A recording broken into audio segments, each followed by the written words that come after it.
Welcome to Movies in the Making. In today's episode, we are going to be looking at the 1975 dystopian action film Death Race 2000, released by New World Pictures and directed by Paul Bartel. Here, we will dive deep into the story of the production of this film. As mentioned in the last episode covering Friday, New Line Cinema, 1995, no matter how low budget or minimalist an independent film may appear, even that requires a lot of effort to make. This time, it especially applied to those made in the 70s. Death Race 2000 might have been frowned upon at the time it came out, but has since gained a cult following and a more positive critical reception, finally allowing all that effort that was made towards it to pay off. If you would like to hear the making of this film and more films to follow, please like down below and subscribe for more videos.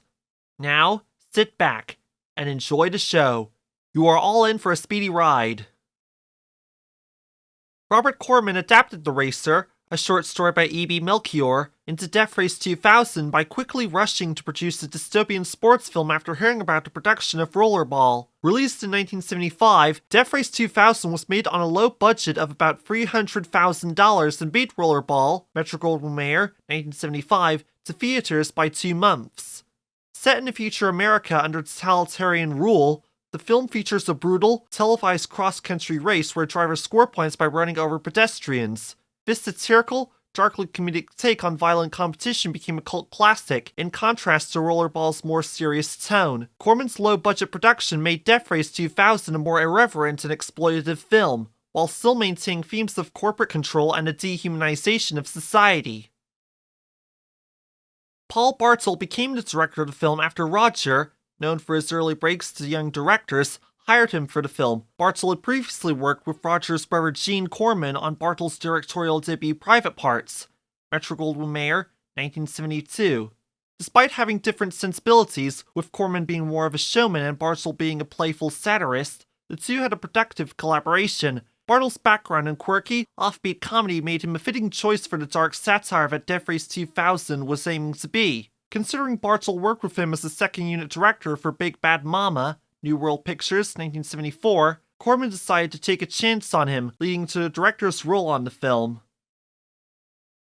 While both Death Race 2000 and Rollerball explore similar dystopian futures where violent sports serve as entertainment for a totalitarian regime, Rollerball, in particular, focused more on the consequences of corporate control and informative manipulation.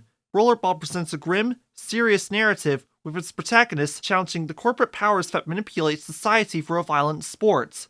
Unlike Death Race 2000, which is driven by broad satire, Rollerball takes a more contemplative approach, questioning the significance of the individual in a world dominated by corporations. While Death Race 2000 delivers a satirical, chaotic portrayal of the future, Rollerball emphasizes corporate control, censorship, and the loss of individuality in a more somber and thought-provoking manner. David Carradine was cast in the film after completing 4 years on a TV show Kung Fu, eager to break away from his role as a noble martial artist and play a very different character. He was cast as Frankenstein, the film's anti-hero, who, despite being portrayed as the protagonist, engaged in violent acts like running over innocent people and drugging his navigator.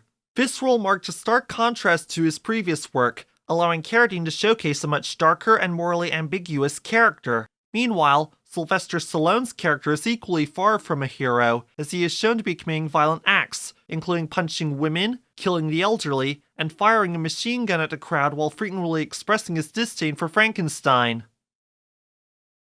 Sylvester Stallone was cast as the character Joe Machine Gun Viterbo in the film, as a hot-headed, violent racer known for his ruthless demeanor. At the time, Stallone was still an up-and-coming actor, and this role marked a significant departure from his previous performances. Director Bartel saw potential in Stallone after watching his performance in The Lords of Flatbush, Columbia Pictures, 1974, and decided to cast him as the aggressive and loud Joe. The character is driven by a relentless desire to defeat the mysterious protagonist, Frankenstein, and claim the title of race champion. This role gave Stallone the chance to display his tough guy persona, a characteristic that would later become iconic in his career, paving the way for the action roles that would later define his legacy in Hollywood.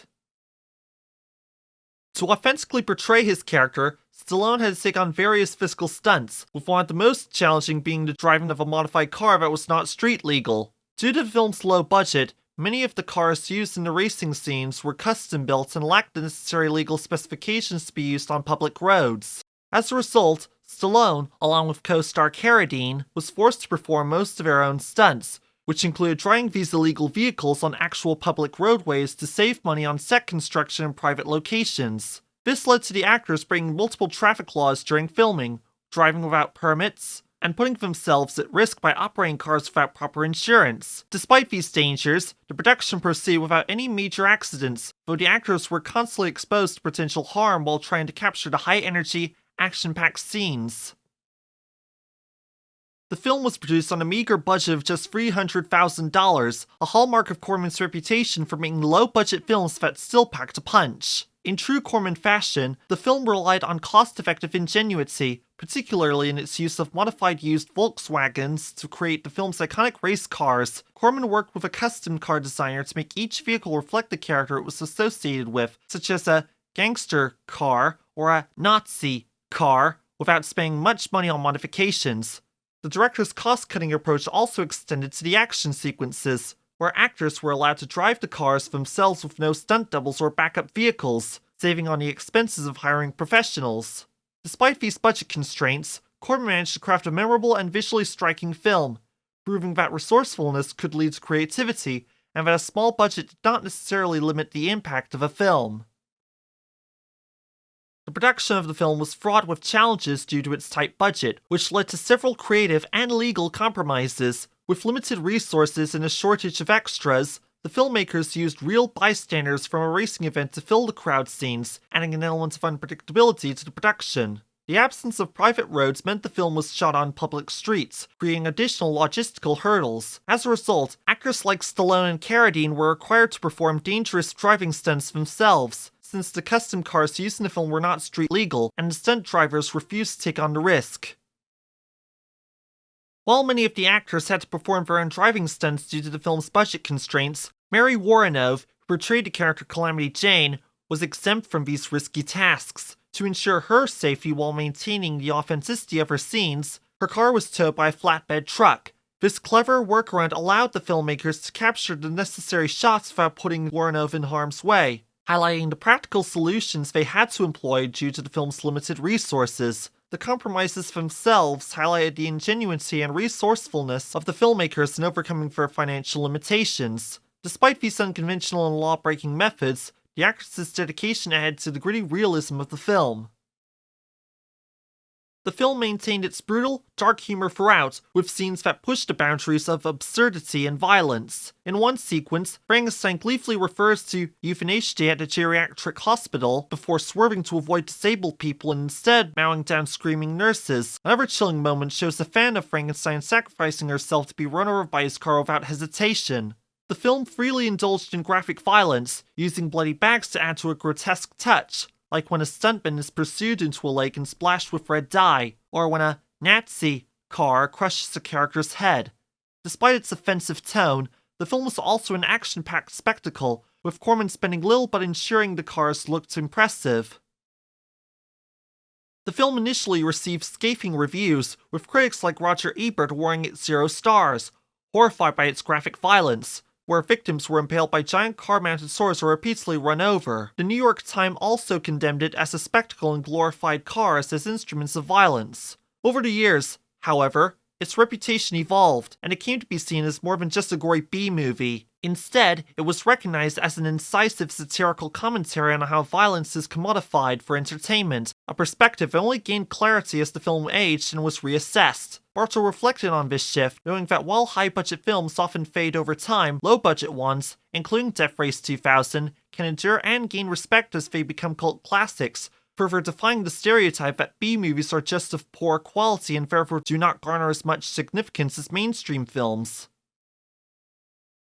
As of the 9th of April, 2025, Death Race 2000 has an 82% critics rating on Rotten Tomatoes, a 58 out of 100 critics score on Metacritic, a 6.2 rating on IMDb, and a 3.3 rating on Letterboxd. The film's budget was $300,000, and it grossed a total of $4 million following its initial release date of the 27th of April 1975.